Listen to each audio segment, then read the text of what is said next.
Afternoon, everybody. For those who don't know me, I'm Ben. I'm a director at Good Innovation and our AI lead. Thanks for joining us. This is the second webinar in our Practical AI for Services series. Awesome to see some familiar names joining us again, and a big welcome to any newbies that have joined. As always, we'd love you to get involved and ask questions, and we'll leave plenty of time at the end to answer them. So all you need to do to ask a question is you can just pop it in the chat. Any questions, any thoughts you've got as we go, feel free to pop it in the chat. To find the chat, you can find the little chat symbol bottom right. That should be accessible for you. And you should be able to add in a question as we go. We're going to leave plenty of time at the end. So please do find those questions in, and we'll get to as many as we possibly can at the end. So in our first webinar, for those who joined, we focused on internal operations. So the places where AI can help teams work more efficiently, reduce admin, and ease pressure on already stretched staff. And in our opinion, and certainly in my opinion, it's definitely the place to start with AI. It's often the place to free up and build confidence and create the capacity for much bigger changes down the line. So a great place to start. Today, though, we're moving on to a bigger and I think more challenging question, which is how could AI shape the services you actually deliver day to day? And for us, that actually means where do people matter most in your service and where can AI help them go further? Some of you might have come to our service leaders lunch a few weeks ago, where you joined Ryan and the team to start exploring some of these questions. And today we'll briefly touch on examples of where AI is being used practically, the ethical implications, and possible futures in the same four areas we discussed at lunch, which were written information and advice, specialist telephone services, peer support, and support for family and carers. We're also going to be sharing a really practical framework for thinking about where to start with your own services. It's a really useful framework you can take away after today as well. And we're also delighted to have Alistair Stewart join us. He's the Director of National Services from Age UK, and he's going to be joining us to walk through what it actually looks like to introduce AI into a service. The real questions, the risks, what worked and what didn't. Now, Alistair touched on this at lunch, but many of you wanted to hear more. So thank you so much, Alistair, for joining us today. So how could AI shape the services you actually deliver? We talk about this a lot, but I think it's really important. Our use of the word could is incredibly deliberate. We're not using the word will, we're not using the word should, but could, because the honest answer is that nobody fully knows where this is going. No matter what those tech companies tell you, things are moving at an exponential rate. So in 12 months' time, I imagine we'll probably look back at this conversation as quite a quaint conversation based on what's kind of happened in between. So here's why it still matters. The decisions you make or don't make in the next year or two are actually going to shape your organizations for the next decade. Your beneficiaries are already using ChatGPT and all sorts of different AI tools to get the information and advice you provide. The truth is that AI creates some genuinely exciting possibilities for services. It can help people find information more easily. It can reduce the admin around human support. It can help organizations reach more people than they otherwise could. But services aren't just processes, right? They're relationships. They're human judgment calls. They're moments of care and genuine trust. And if we use AI badly in those settings, the risks are real. Information that sounds right but isn't, bias built into decisions about who gets support, and the erosion of the very thing that makes a service worth coming to. So the question isn't how do we put AI into everything? It's where could it genuinely strengthen what you do, and where should it absolutely stay human? And just as we said in the first webinar about internal efficiencies, the best starting points are usually the unglamorous ones. It's not the shiny new, fully transformed service. It can be the changes that reduce friction around a service without touching the heart of it. Making information easier to find, cutting the admin around a phone call, matching people more effectively, not transforming everything overnight, but making things noticeably better.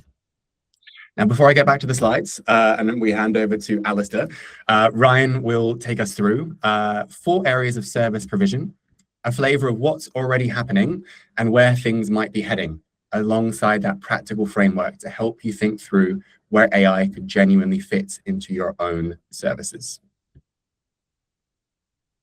Awesome. Thank you, Ben.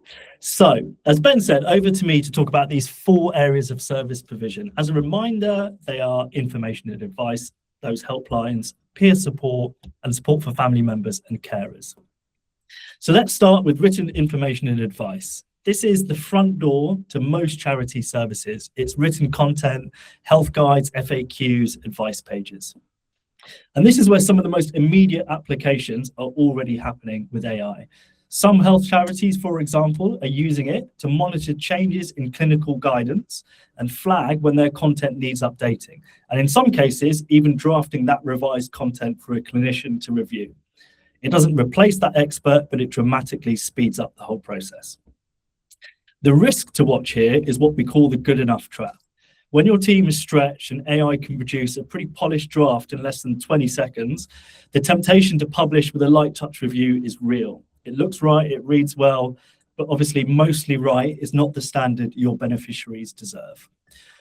Your quality assurance actually needs to be more robust when AI is involved and not less. But if we look further ahead into the future, imagine someone who's just been diagnosed, who's feeling really overwhelmed, and they visit your website. And instead of lots of different offers and places to go on your navigation bar, they just land in a conversation. The AI gently asks them a few questions. It builds them a personalized information pack in their language, at their reading level, with local services included, and drawing only from your charity's own vetted content. Your content team's role in this world, it shifts from just producing hundreds of static pages or leaflets to actually curating the knowledge base that powers this AI tool. Next, we're going to move on to specialist helplines. This is where AI has some of the most practical, immediate applications, and lots of charities are using it right now, mainly with ambient scribing tools that can listen to a call, transcribe it, and produce a really structured summary for the advisor to review and improve. That can turn 20 minutes of work and post-call admin into 2. The NHS is already doing this. It's rolling it out across GP practices, and it's, of course, directly relevant to charities. The other way charities are thinking about using AI in telephone services is to support that initial triaging when someone calls. But one thing to watch out for is it's obviously so important you get it right. The big risk here is depersonalization. The reason these helplines work is that human connection. And if the experience of calling you starts to feel like calling their utility company, you're going to undermine the very thing that makes that service effective, especially for people that might have experienced through the NHS or social care systems, for example, really impersonal services. And actually the reason they come to you is that you're different to that. A future we could be heading towards is a helpline where the advisor finishes a call and the structured summary is already on their screen.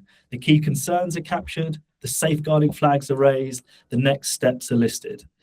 They could just review it, approve it, and really importantly, take a bit of a breath before they have to jump to that next call. But more interestingly, over time, the AI could start to surface patterns across hundreds or thousands of those calls. It could pull out the emerging themes, the demographic shifts, gaps in provision, and what that would do is turn your helpline data into genuine strategic intelligence. Thirdly, peer support. Now, this is where the AI conversation gets most delicate, and which is why I'm really glad we've got Alistair here today to give us that Age UK example. Of course, the whole point of peer support is human connection. It's someone saying, I've been where you are. And obviously no AI can ever do that. But the question is, where could AI make these support programs work even better and reach further? The most compelling application here is smarter matching, getting the right match between a peer supporter and the person they're supporting. And obviously getting this right can make or break these programs.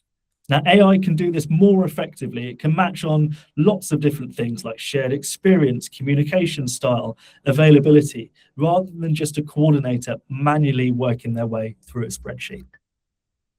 But the risk here is authenticity. Peer support works because it's real.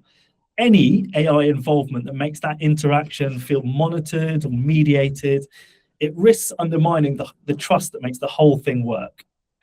If someone sees an AI as analyzing their contributions or what they're saying, they may not open up. And if they don't open up, the whole service doesn't work.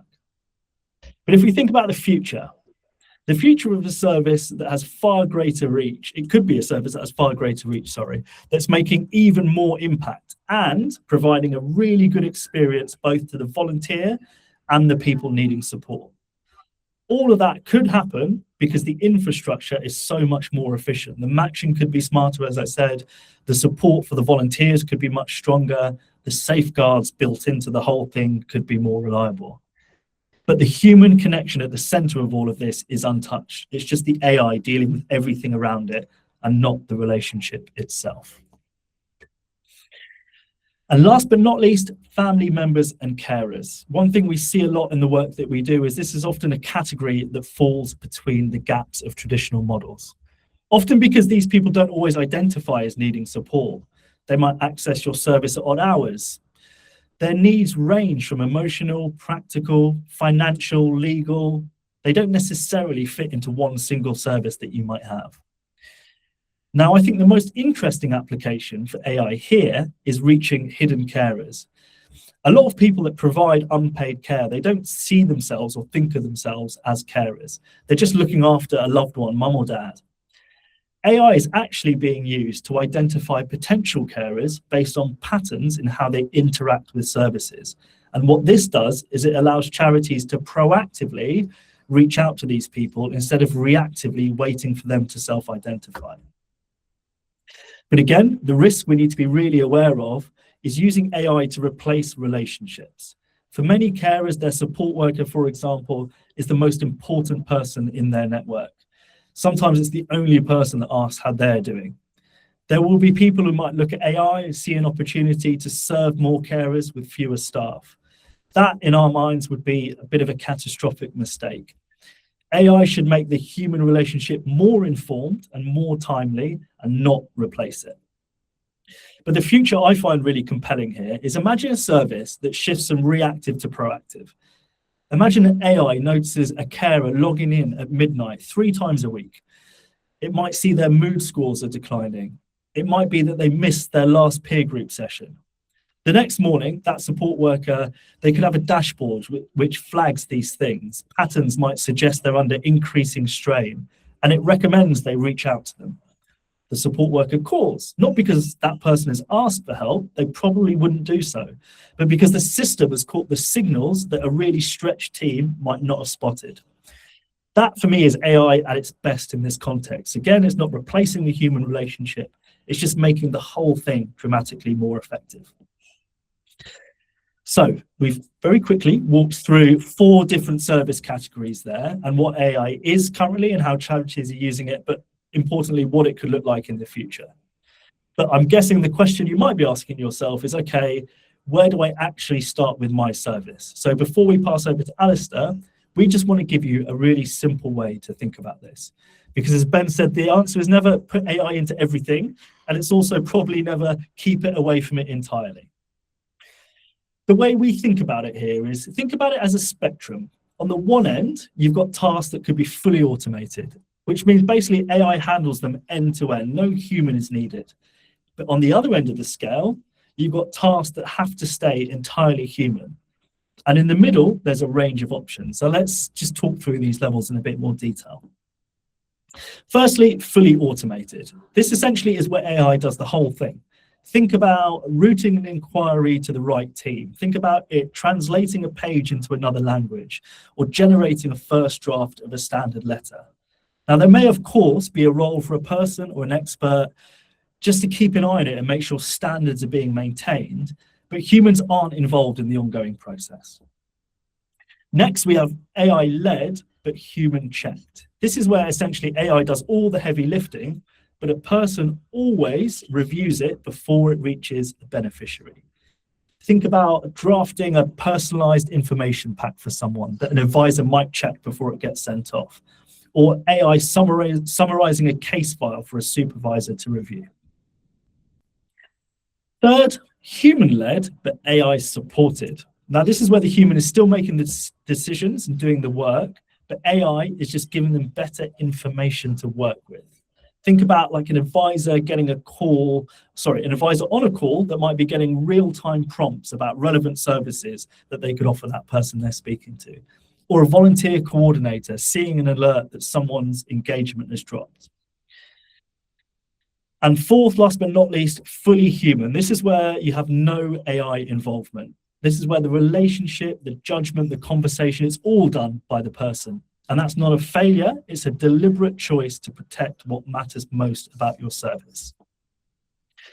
So the guiding principle across all of this is AI should maximize what humans can do, not replace what humans are for. If your advisors are spending 40% of their time on admin, AI should give them that time back so they can do more of the work that only they can do. More conversations, more nuanced support, more presence ultimately. So the question becomes, like, how do you figure out where each part of your service sits? We've got a suggestion. We suggest you ask yourself these 3 questions.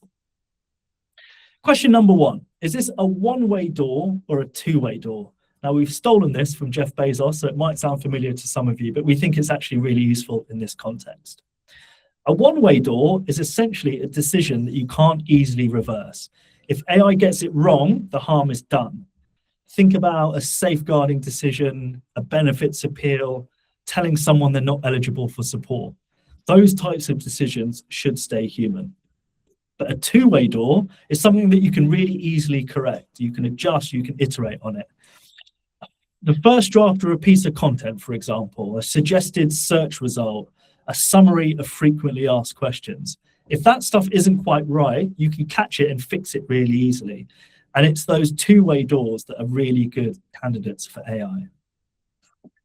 The second question to ask yourself is, what's the cost of getting it wrong versus the cost of being slow? For some parts of your service, speed could be the most important thing. Imagine someone coming to your website at 2 a.m. searching for crisis information. Those people, they need an answer now. Being slow is a bigger risk. AI can really help with some of that stuff. But conversely, for other parts, accuracy and trust matter so much more than speed. A wrong answer in a benefits advice session, it could cost someone thousands of pounds. Slowing down in those instances to keep a human in the loop is the right call. And the third question, which links back to our first webinar, is where are your people stretched thinnest? This is probably the most practical question. Look at where your staff or your volunteers are spending time on tasks that don't need their expertise. The admin, the repetition, the searching through systems. That's where AI can make the biggest difference, not by replacing them, but freeing them up for the work that's most important for them to do. Now, if you run those 3 questions across your service, you'll start to see a bit of a picture. Some things will clearly land at each end of that spectrum we looked at. But the interesting work is the bits in the middle. That's where you want to test, learn, and involve your team in the design. In all 4 areas of the examples we looked at, they're all really different, but the question underneath them is always the same. It's what Ben said, where does AI strengthen what you do, and where must it stay human? So I hope that framework and these questions give you a way to work through that for your own services. And that question is exactly what makes Alistair's example so powerful, because the Age UK telephone friendship service is about as human as it gets. This is people who are lonely or isolated, sustained by a regular phone call with someone that cares. It's probably not an obvious candidate for AI, and yet there are real questions about where technology can support it without undermining it. And Alistair's been right in the middle of answering all these questions. So Alistair, thank you so much. I'm going to hand over to you now to tell us a bit more about that service and what you've been doing. Thank you very much, Ryan and Ben. Yep, I'm here to talk about how Age UK has been delivering service transformation using technology and AI. And just for anyone who doesn't know much about Age UK, we are the UK's largest charity that is supporting older people. So I don't know if we're able to go on to the next slide now. And we're a federated network. So there's 110 local Age UKs around the country, as far south as Cornwall, as far north as Orkney, delivering support to older people in their local communities, lunch clubs, coffee mornings, practical support with form filling. And we're there as a national charity, delivering a number of primarily telephone-based services over the telephone. That also includes producing lots of information and advice, information available on our website, and also printed guides and fact sheets. Our national advice line, we're providing information and advice around welfare benefits, housing, healthcare, and really any issue at all that might come up in older life. Our Silverline helpline, which is a 24/7 service providing friendship and conversation any time of the day or night, and the telephone friendship service, which I'm going to primarily focus on today. And that's a service that delivers one-to-one befriending, where we match a volunteer to call the same older person. We suggest once a week for 20 to 30 minutes sort of call length at a time, although many calls go much longer. And we also have group befriending as part of that, where we have a group of older people coming together with a volunteer facilitator for a group telephone friendship call. So if we move on to the next slide now, I'm going to take us all the way back to 2016, 10 years ago. And at that point in time, Age UK had a very small telephone friendship service, and yet we were talking publicly and in terms of policymakers with the fact there were more than 1 million lonely older people in the UK. So our service at that time was too small. It relied on lots of administratively burdensome spreadsheets and manual processes. We were very concerned about risks and safeguarding, because these were vulnerable, lonely older people. They often didn't have friends or family, and the only person they were speaking to was perhaps us and their volunteer. So we were concerned we couldn't really open that up to the public at large. So we relied on corporate partners and corporate volunteers, with the hope that because they were volunteering through their job and employment, they wouldn't want to risk their job or employment by taking advantage of any of the older people they were speaking to. It wasn't scalable because it was all spreadsheets and paperwork and manual processes. And obviously corporate partners, they change, and therefore we were always seeing some corporate partners and corporate volunteers leave and onboarding new corporate partners. So it really just couldn't scale to the level of demand we knew was in the UK, and as a result it was also quite costly to deliver. And effectively we had a choice at that point, and that's what we spent quite a few months considering, is do we close the service, give up and say there isn't a way to scale this and really tackle the full extent of loneliness that exists in the UK, or is there a way that we could use technology to rethink the entire service, to rethink how we deliver it in a way that is more scalable, that does reduce the costs and therefore allows us to reach a lot more older people. We did decide to go down the digital route. So we first of all worked with a digital agency to basically design what would a digital and technology-led approach to this service look like. We did user testing, everything you would do whenever you are looking at something new and digital. And then we engaged a brilliant company in the north of England, Reason Digital, who have been developing the platform and product for us ever since. And part of that really was the principle that we adopted, is that we're going to automate absolutely everything we could, but keeping the core service. And for us, that was that conversation between the volunteer and the older person. So we had to rethink, how do we onboard volunteers? And we went for a very digital approach to that. How do we onboard older people? In 2016, there were a lot fewer older people online than there are now. That is always constantly changing and improving, but for us, it meant it probably couldn't be a digital journey. How we matched older people and volunteers, if anyone has been involved in leading a befriending service, quite often it does involve lots of spreadsheets, lots of paperwork, trying to see when Bill might be available at the same time as volunteers who could speak to him. And then how do we support those friendships going forward? So the first part of that was our digital volunteer journey. Our next slide shows where the journey is at the moment. This isn't how the journey started off. We have evolved and changed it over time, but it is entirely a digital journey through our website, and a volunteer will go through lots of different steps with us. So they give us all their personal details, they give us details of their interests. So we ask people, are they interested in music and what type of music, or sports and what types of sports? We ask for details of their referees, and people who can provide references, and that automatically fires off emails to those referees. Referees then fill it in through a digital portal. There's no involvement of the team at that point. We have an e-learning module for volunteers to complete. It used to be 20 minutes. We've expanded it to an hour now. And that goes through absolutely everything a volunteer needs to know about the service, what our boundaries, what the restrictions are, and how to get the most out of the service, including, importantly, how to have that first telephone call when you're matched up. You know, how do you engage in conversation? What are good topics to talk about? What are things that perhaps might not be ideal? There's then a test. If you're getting it wrong after 3 attempts, you really haven't been paying attention. So we see a really good pass rate there. And then there's an ID check using a smartphone. If someone doesn't have a smartphone and it's just online, there's sort of a similar kind of ID check that a bank or other financial institution would do. And if all that fails, one of our team can help them. And so step 7, that interview, in the vast majority of cases, is the first time that a member of the Age UK team will engage with that volunteer human to human. Everything else has either been done entirely in the background or entirely automated.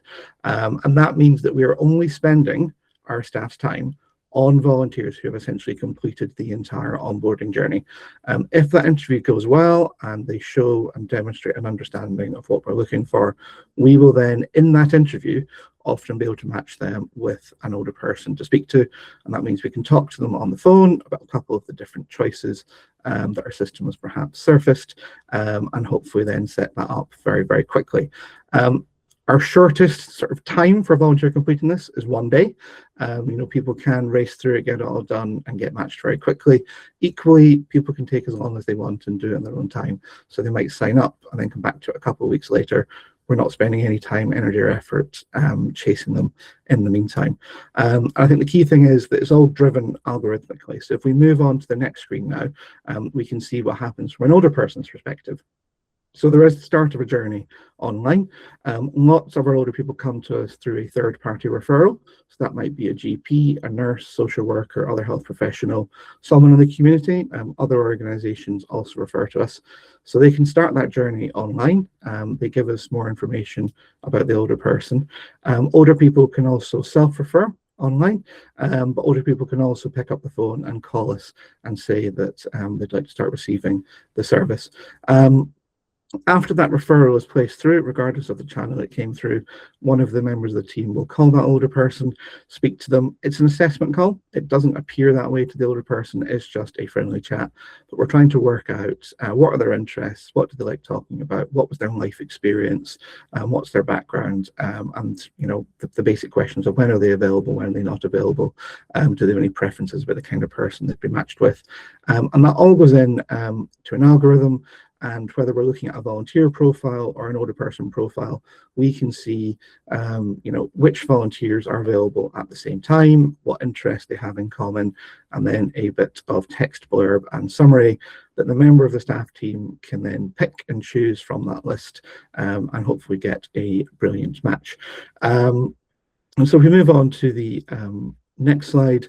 In terms of how it works for the volunteer after that point, once they've signed up and completed their onboarding, all they need is a telephone. That can be a personal landline, a mobile phone, or indeed a work landline, and they call a special number. They enter in some identifying details, and we then connect the call through to the older person that they're matched with.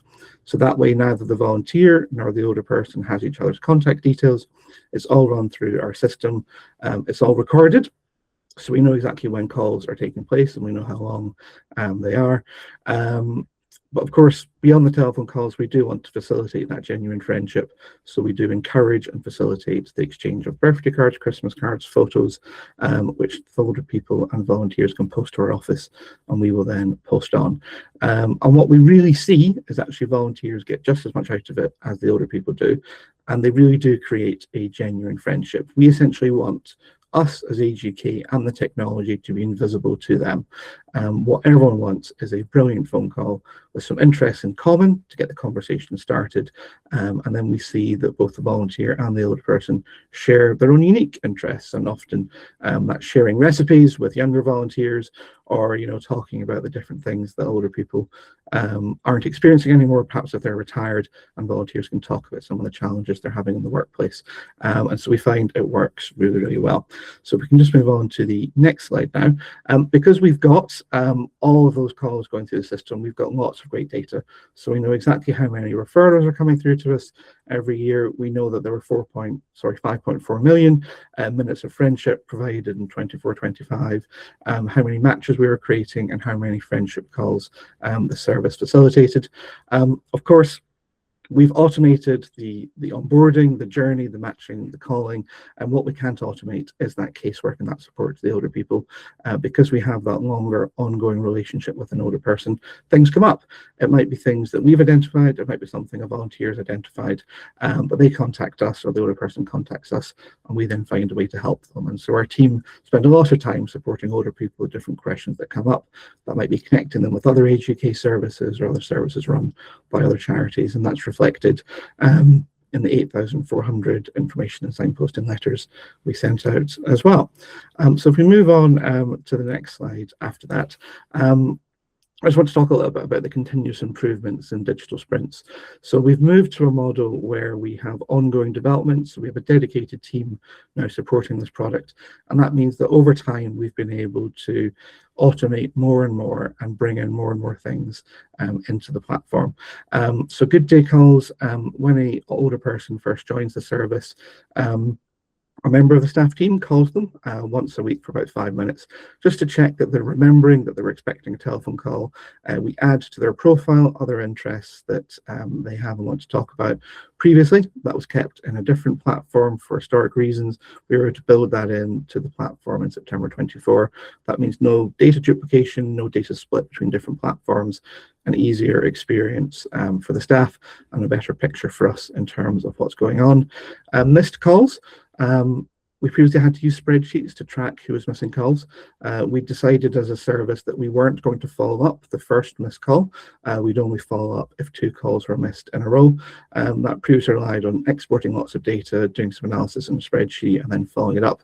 It's now all displayed and shown in the system. So very much reflecting our journey over time, where we keep thinking about what are the other activities being done that the staff are spending lots of time on, and how can we bring that into the system, use the data, use the technology to automate it, and really reduce the length of time that staff have to spend on the regular transactional activities, so we can focus much more on that engagement with the volunteers and older people when they need us most. And I think one of the big leaps that we had is some work we started a few years ago around our approach to call listening. So if we move on to the next slide, what we'd always done within the service is the team would dip in and listen to a selection of calls between volunteers and the older people, essentially at random, just to check how things were going, but also to see if we could pick up any concerns. There's now 4,500 volunteers speaking to 4,500 older people. Thankfully, the number of problems is incredibly rare, so effectively it is like looking for a needle in a haystack. So what we wanted to do was use that time that the staff were spending listening to random telephone calls much more effectively. And so we worked with one of Age UK's corporate partners. They got lots of data scientists and very smart techie people in a room for us, a big hackathon, and we developed a proof of concept for this, where we got in transcripts of those telephone calls because they were run through our platform, and then seeing could we analyze and could we come up with a model for essentially picking out where we think the risky calls were. That was a success, so we handed it off to Reason Digital and said, please go build this for us. And this is what they produced. Because all the calls are recorded, we're able to transcribe them. We looked at the different sort of big IT providers, and we have a mixed system behind this with components from Amazon and Microsoft powering the different parts of it, really bringing in what are the best products and services that we need to use to power the different elements of it. We get that transcript, which has become a lot more accurate in the last few years. They started off being a bit patchy in places, struggling with some accents. They're getting better and better all the time, and we benefit from that with no further development or changes. It all happens in the background. And then for the staff, they now get a lovely page like this that lists essentially all the telephone calls ranked high, medium, and low risk with a risk score. And if we go on to the next page, it shows us how that looks like to them. So this is a call, it's all demo and test data, but it's essentially saying we've got this call between a volunteer and an older person. We think from the transcript that there was the exchange of social media details. We don't want volunteers and older people exchanging details outside of our platform. It's sort of part of how we maintain the services safe and secure for everyone involved. And it's given the timestamps, and so the member of staff can download the transcript, see what the context was. Maybe the older person was just saying that they were browsing photos of grandchildren on a social media platform, and therefore it's completely innocent and not a problem. If the transcript isn't clear, they can listen to the recording. If we have to take action, we can then pick up the phone, call the volunteer, call the older person. It might be that we pick up something about a lack of food, lack of money, or maybe a slightly less urgent concern, in which case we'd contact the volunteer, find out a bit from them, and maybe give them some signposts to introduce into a conversation the next time they speak to their telephone friend. Whereas if it is more urgent, it is more serious, we pick up the phone to the older person directly. And so that's really saved a huge amount of time. We're now much more guided in what the team are spending their time listening to, and we can therefore actually pick up a lot more issues that may not have surfaced to the team before and make sure older people are getting the help that they need. But we've also used technology and AI to think about how can we improve the volunteer experience. So on the next slide, we've got our version of Spotify Wrapped. With 4,500 volunteers, there is no way that we could individually thank them and recognize them without an absolutely huge staff team, something we just don't have. So what we wanted to do was find a way to personally thank them with data that is theirs. And so every Christmas now we send out an email that looks like this. It tells the volunteer how many calls they've made, how many minutes those calls added up to, and then tries to give a festive Christmas themed comparison. So in this case here, it's comparing the fact that they'd sort of sang the equivalent of Jingle Bells 42,000 times, just making it relevant. Volunteers love this. After we introduced it, we've seen from our annual surveys that people do feel better recognized, better thanked, and lots of volunteers go on to share their snapshot and their email on different platforms. LinkedIn is one of the most popular ones, and that then organically brings more volunteers to sign up for us. So it's really a great introduction for other people to think about maybe getting involved in the telephone, because they can see in the raw numbers that it isn't a huge time commitment. It is about 25 hours a year, and it can be done from anywhere as long as you have a telephone. I think that's really the key point I want to make in terms of the next slide, that automation doesn't mean dissatisfaction or low quality. We are incredibly proud of the annual survey and the feedback we get from our volunteers every year. They give us really, really high scores.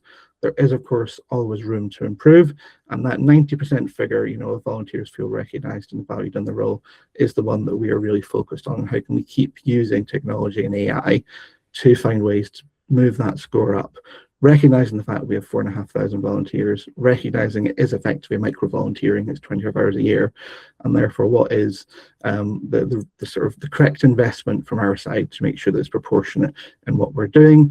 We also hold Befriending Network's quality befriending standard, so we have been able to pass the sort of industry accreditation to show that we're doing everything correctly, even though we've brought in technology. And so I think my final points, really just to sum up, when we were designing the service and redesigning it over the last 10 years, we've had to be really clear about what are those key touch points where we want the humans and staff to remain involved, and what are the points that we don't, and making sure that pretty much without exception, we automate everything else. We do prioritize efficiency and scalability, really picking out what are those best-in-class moments where we want a member of staff to be having that interaction, because we know that it has potentially a huge impact on the success of that friendship and how long a friendship might last. Really iterating from a minimal viable product. This first went live because We're going to be featured in sort of a Christmas volunteering special that's going to drive lots of volunteers to Age UK. So the very first version of this literally just captured contact details from volunteers, and we built out the sign-up journey from there. So you really can start very minimum when it comes to minimum, but also we've done an awful lot over the last 10 years. And therefore process maps are absolutely key. We know exactly how long staff, volunteers and older people spend on the different parts of our sort of standard processes, both onboarding, but also through the service. And we know how many times that's repeated every single year. So we can identify very quickly where we're spending lots of time and where the opportunities are for automation, for using technology, for bringing in AI to hopefully make that more efficient or improve the quality, because that is the other thing. It may be about improving the quality of the outcome and not necessarily just about saving time. What's changed for the service? Well, it has meant a real partnership with our technology and IT colleagues. This wouldn't have been possible without them and their expertise. So it has been a real partnership, and it's probably one of the best products, in my view, although I am slightly biased, that the Age UK has produced in certainly the last couple of decades. But also importantly, stick to your agreed principles. Use them as a lens to answer questions, solve debates and prioritise. It has meant a change to our staff team. In the old model, pre all this, it was caseworkers, highly experienced, a one-to-one relationship. They were just dealing with everything themselves. We've moved to a much more transactional model where, yes, we do have people with expertise, skills and knowledge, but actually a lot of it is transactional, and therefore we can have more junior staff doing a lot of these different steps and support to volunteers and older people. But it's also meant a big change for the service manager. They are the digital product owner, and therefore we need them to come with digital skills. So that's a key requirement for them leading the service, but also the managers who sit below them. We know that we have more than halved the unit cost per older person supported. If we actually look at it on a real terms basis, thinking about inflation, it's a 65% reduction from where we started. We also had the unusual but very helpful scenario where Age UK merged with another charity a few years ago who ran a very similar service. They hadn't had the benefit of technology, and their unit cost was double what we were delivering at that point. So we have that validation that we know that we are substantially cheaper and more efficient than the alternatives if we hadn't gone down this route. And that meant that we have been able to really increase the scale of the service. It's more than 10 times larger than when we started. And in the pandemic, when there were lots of older people suddenly at home on their own, we were able to respond to a huge increase in volunteers and older people coming to us and actually make sure we could support them, match them together and get those vital friendship calls going at a really important time. Lots of data, and that means it's more fundable. Our fundraisers love how much data we can provide that's relevant and answering funders' queries. I think my final point really is that technology isn't perfect, but also if the technology isn't there right now, 2 years, 2 months, technology is moving so quickly that what we put in the can't be done pile now could very quickly be in the very easy to do pile in the future. I'm very happy to take questions, and I hope that was helpful. Alistair, thank you so much. What a great story, and what an amazing service as well. I think those satisfaction scores, I should say, speak for themselves. The fact you've managed to halve the unit cost is amazing. I'm sure will be very interesting to lots of people, and I love the idea that you have your own Spotify Wrapped end of year summary. So plan for the next 10-15 minutes or so is Alistair, Ben and I are just going to ask you a couple of questions, and then we'll see if we can take any questions from the group. So just a reminder, everybody, if you do have a question for Alistair or Ben and I, just stick it in the chat. We'll do our best. You touched on this. I'll go first, Alistair. You touched on this a bit already, but I guess I'm interested to hear from you about how you decided what to automate and what to protect. And I guess what I'm really interested in is, did you ever get that wrong? I don't think we did, not in a bad way anyway. When we were driven by data and insights from the beginning, we invested in that user testing, getting the opinions of people, mocking things up, modeling them, taking people through wireframes, making sure it was going to be easy and straightforward for them to use. But I think what we perhaps didn't do at the beginning is really think as much about the order of different steps. So for that onboarding journey for volunteers, when we first went live, there were steps earlier on where members of staff were getting involved. And we know from any role that the volunteers do drop off through a volunteering funnel. So that's why we've really backloaded a lot of that now, that volunteers complete the entire journey themselves with no interaction with member staff unless they have a problem. And then we do all the work we need to when a volunteer gets to the end. And that makes sure that we are spending our staff time where it really matters, on the volunteers that will go on to be matched and not on volunteers that will drop out. But yes, I think the other thing really is just that annual survey we do with volunteers as well. We obviously get the big figures and percentages, but we also rely an awful lot on the free text. And we do ask volunteers every year, you know, what's working for you, what's not working for you. If volunteers have just joined, we ask them about their onboarding experience. And that way we're always picking up feedback and always thinking about how can we turn that around, and think about either new digital features, new ways of bringing in AI and technology, or ways that we can sort of resolve pain points for volunteers as well. Cool. Thank you, Alistair. And again, absolutely loved that talk. So thank you so much for sharing. I know with projects like this, you kind of start not knowing everything, right? There's a lot of kind of unknowns. So I'd love to hear, having come out the other side and still kind of iterating on the service, what's the kind of biggest thing that you or the team kind of underestimated when trying to kind of scale a quite human service with AI? I mean, I think it is time. It's probably the first one, because we can have an idea, or we can have a problem and a solution that we've developed in terms of our thinking around it. But then the time it takes to brief that to a development partner, to work it up into a fully featured feature, and then to get that delivered and see the benefit from it is not a quick process. And I think one example I'd give is around our referral form for third parties when they're referring an older person to us. It used to be quite a short form, and therefore we were spending close to an hour with an older person when we were speaking to them. And we thought, well, why don't we ask the referring partner more information up front? And then we can reduce that length of time that we have in our assessment call, which we're able to do. And then we introduced that probably about 6 or 9 months ago now. But of course, we have lots of referrals already in the system that went through the shortened form. So by the time you work through those referrals and then get to the referrals with the extra detail that we asked for, by the time we went from idea through to the team is benefiting, it still took about 9 months. So I think it's not just about, okay, the feature's gone live in November and therefore immediately going to benefit. You really have to think through, the whole process and recognize that the payoff for some of these will be over a longer period of time as well. Next question for me, Alistair. One thing that comes up, as you would imagine, in lots of the chats Ben and I have with charity services teams, is around ethical lines and boundaries. And I'm interested to know, were there any ethical lines you chose not to cross, even if it might have limited what you could have done or achieved? No. I think we're quite a risk-averse organization, and therefore we're actually quite surprised about this. So we went out and spoke to older people before we introduced the transcription and the sentiment analysis and all the risk rating. And we were very surprised where they came back and told us that ethical line was. And actually, they were far more open and willing to see that kind of technology introduced than what we had imagined and envisaged.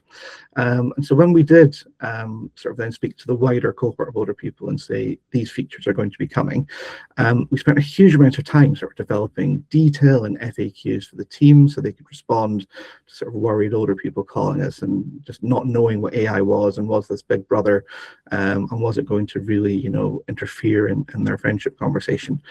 And we were surprised how few people actually contacted us with any concerns.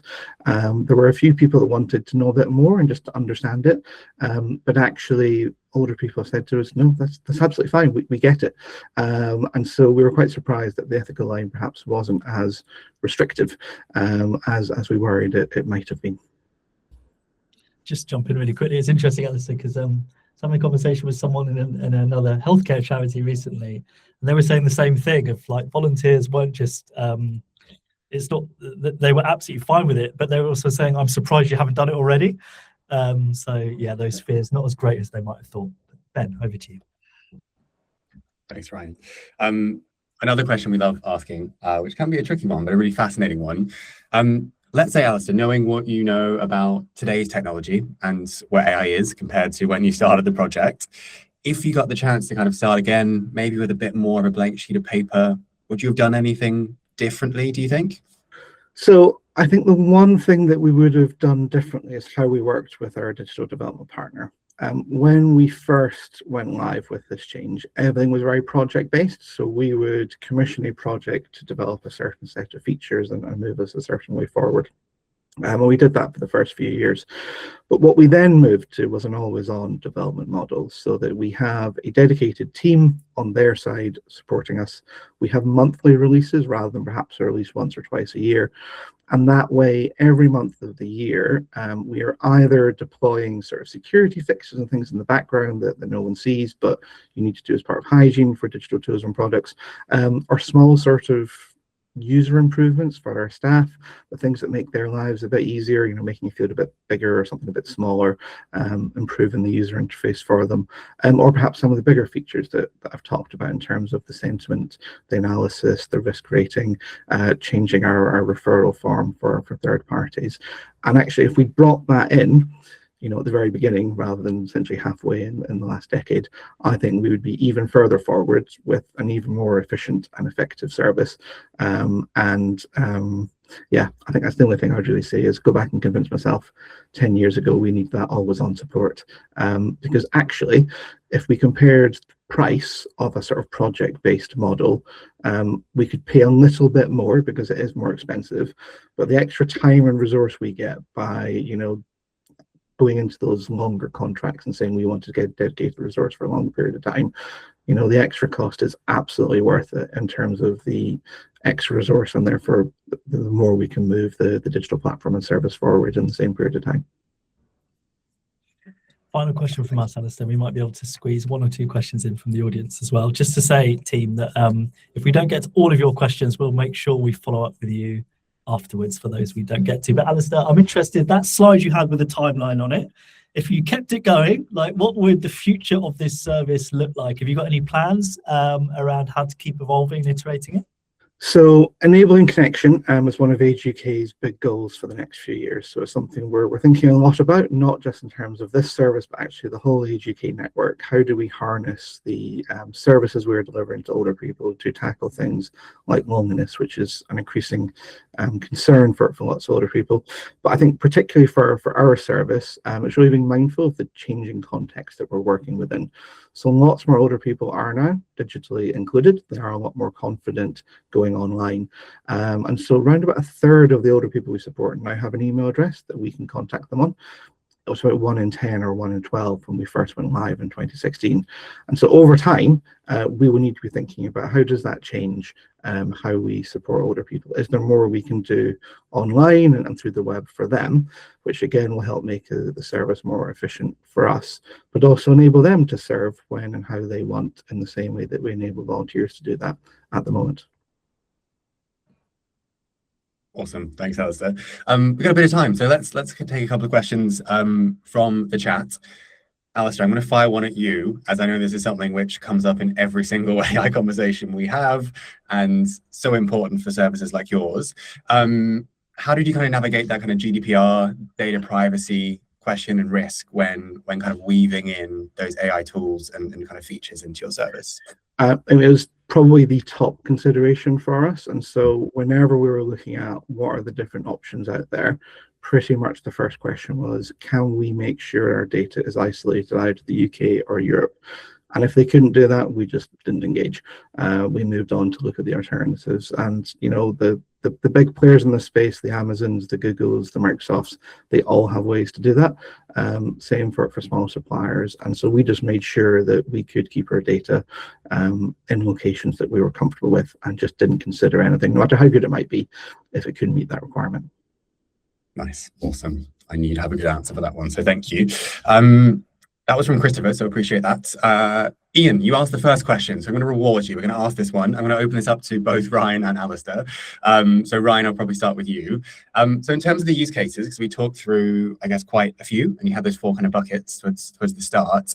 Are there any kind of off-the-shelf capabilities being used, and anything we're seeing out there, or in most of these services, to Alistair's kind of case study there, built a bit more kind of in-house with maybe a digital agency?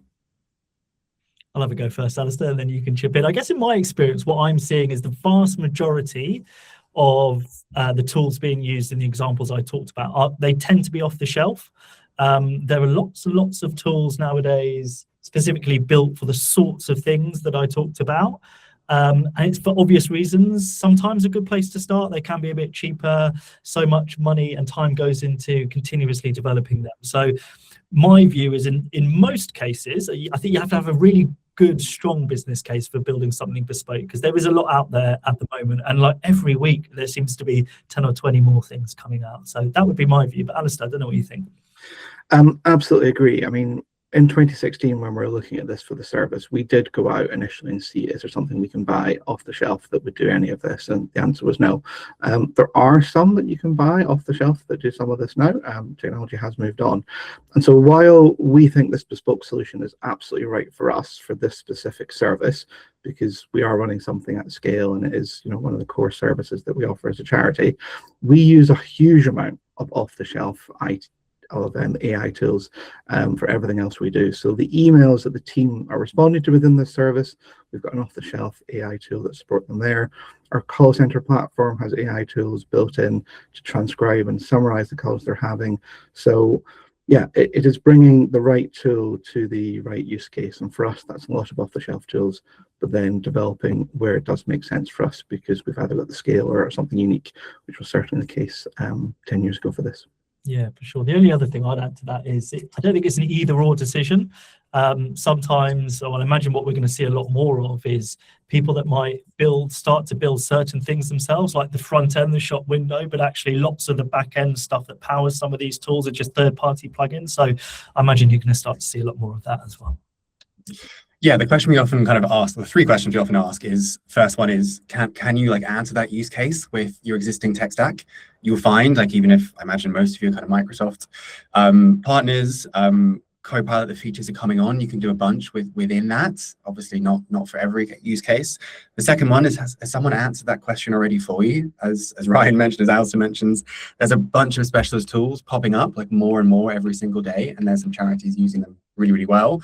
And then that third one, if you can't do those two things, is it kind of a unique use case enough for you to put the time and the effort for that bespoke build? As Alistair mentions, it's expensive, it's longer, but if it's for the right case, like Alistair's, then it's absolutely worth it. But you need to be careful with that, because this technology is coming on so fast. And as Alistair said, your use case could be solved in a number of weeks or kind of months. Ryan, did you want to wrap up, or should we do a quick one more question? Up to you. We probably should, just in the interest of time, team. So I'm really sorry that back to the rest. Yeah, for those people, we haven't had a chance to cover your question, but we'll come back to you on that. So just a couple of final bits. Ben, if you don't mind moving on to the next slide. We'll send this out to everyone. We've got all your email addresses. It's something we've created. There's lots of AI guides out there, but haven't seen many, if any, specifically for services teams. So we'll send out this PDF to all of you. Hopefully it's useful. It's got some practical tips, examples, the frameworks, all that stuff we talked about. And then last but not least, if there's anything that you want to talk a bit more about, we'll also include mine and Ben's contact details. Feel free to reach out to us. We are doing a lot of pro bono workshops for leadership teams around services and AI. So if that sounds interesting, drop Ben or Ryan a note. But just to say thank you so much again, Alistair, for joining us, and thanks everyone for coming along. Thanks, Alistair. Thanks all.